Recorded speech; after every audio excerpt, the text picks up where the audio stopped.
A Libertadores elegeu semana a semana os melhores jogadores, mas pô, eu fui pesquisar a seleção do campeonato até aqui e não achei absolutamente nada. Já que eles não se deram trabalho e as oitavas estão chegando, eu resolvi fazer a minha. Se o Atlético Paranaense se classificou de forma antecipada ao mata-mata, foi muito por conta do Bento. Só de cabeça aqui eu lembro de duas defesas espetaculares que ele fez. A primeira contra o Atlético Mineiro e depois, já no finalzinho da fase de grupos, uma contra o Libertad que foi sacanagem. Ele também foi o segundo goleiro com a maior porcentagem de defesas, mas ele só não vai entrar na nossa seleção porque existe o primeiro colocado dessa lista, Sérgio Romero do Boca Juniors. Que goleiraço! Das 6 partidas que ele disputou, ele não sofreu gol em 4 delas, foi vazado só 2 vezes durante toda a fase de grupos da Libertadores da América, defendendo 90% das tentativas dos adversários, fora que, dentre todos os goleiros, ele foi o terceiro com mais defesas que exigiram reflexo. O Wesley do Flamengo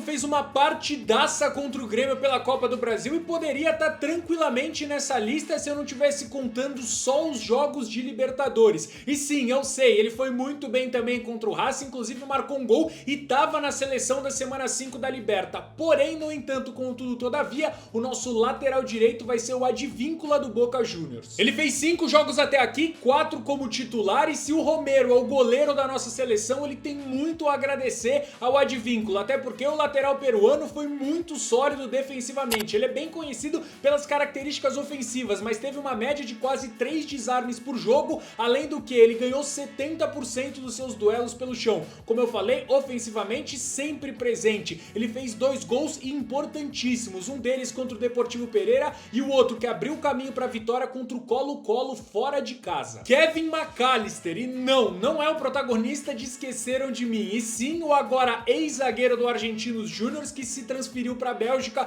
pro Union Saint-Gilloise. É um excelente zagueiro e estaria com certeza na nossa seleção, mas ele já saiu do Argentinos Júnior, então eu escolhi esses outros 2 caras. Gustavo Gomes é o primeiro zagueiro da nossa lista, para surpresa de absolutamente 0 pessoas. Defensivamente ele é um monstro, ofensivamente nessa fase de grupos ele simplesmente decidiu, com 3 gols e 1 assistência. Um gol e 1 assistência num jogo pouco importante contra o Cerro Porteño no Morumbi, que o Palmeiras estava perdendo de 1-0. Depois ainda contra o Barcelona de Guayaquil fora de casa, ele faz o gol do 2-0 e na volta, jogando no Allianz Parque contra o Barcelona, o Palmeiras perdia de 2-0 quando o Gustavo Gomes fez o primeiro gol da virada. Mas é claro que tem que ter alguns jogadores do Matador de Gigantes aqui em Nuestra Selección, e o primeiro jogador do Independiente Del Valle é o zagueiro Schunk. Ele simplesmente foi o terceiro jogador com maior número de interceptações na Libertadores e de quebra o primeiro dentre todos em média de interceptações por jogo, com quase 10. Fora isso, em duelos defensivos ele também tá no top 10, com quase 80% de aproveitamento. Fabra do Boca Juniors é o lateral esquerdo da nossa seleção. Não, mentira,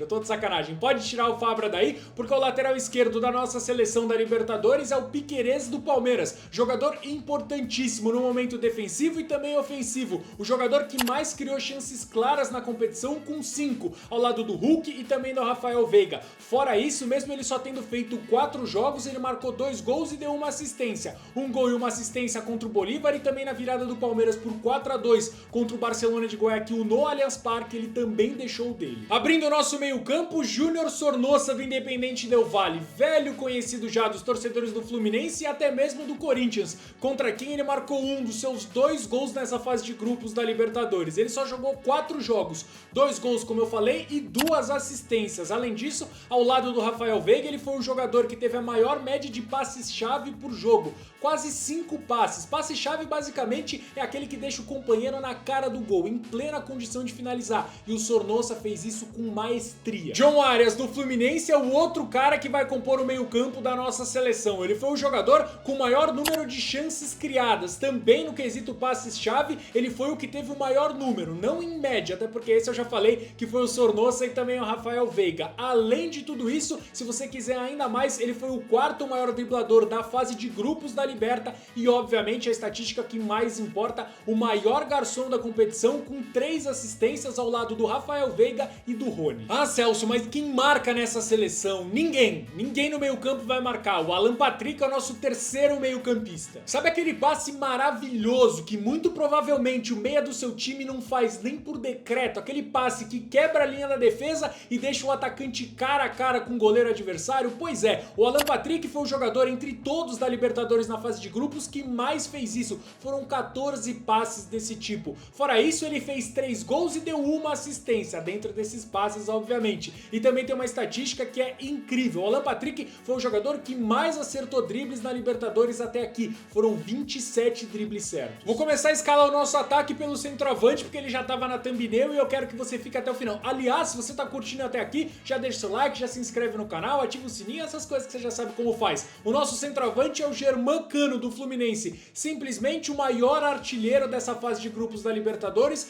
com 6 gols. Fora isso, ele é o segundo jogador que menos precisa de chutes para marcar. Basicamente, ele faz um gol a cada 4 chutes e meio. Não tem 4 chutes e meio, mas imagina que a cada 5 vezes que ele chuta, uma bola entra. Paulinho do Atlético Mineiro é o nosso ponta esquerda. Aí sim, eu sei que ele deu uma caidinha durante a fase de grupos, mas mesmo assim, ele segue como principal artilheiro da competição, 7 gols, um a mais do que o Germancano. Obviamente, aí eu também tô contando a fase de pré-Libertadores. E fora isso, ele também serviu 3 assistências, o que faz do Paulinho o jogador com maior número de participação em gols, já são 10. Fechando o nosso 11 ideal da Libertadores até aqui é o ponta direita Arthur do Palmeiras, que chegou, vestiu a camisa, não sentiu peso nenhum e assumiu a titularidade. Durante a fase de grupos, ele marcou 5 gols, só ficou atrás do Cano, que a gente já falou aqui, e eu duvido você acertar o segundo. É o Pabon, aquele mesmo que jogava no São Paulo. Enfim, de qualquer forma, 5 gols pro Arthur, nenhuma assistência, mas ele deu 2 pré-assistências e, obviamente, né, a gente tem que falar que foi importantíssimo pro Verdão ter a melhor campanha na fase de grupos. Então assim ficou a nossa seleção, e eu já sei que você vai repetir que ninguém marca no meio campo, aquela coisa toda, mas eu que não gostaria de enfrentar esse time nas oitavas de final da Libertadores. E aliás, eu tenho uma outra perguntinha pra você. Quem tá faltando nesse time? Comenta aí embaixo.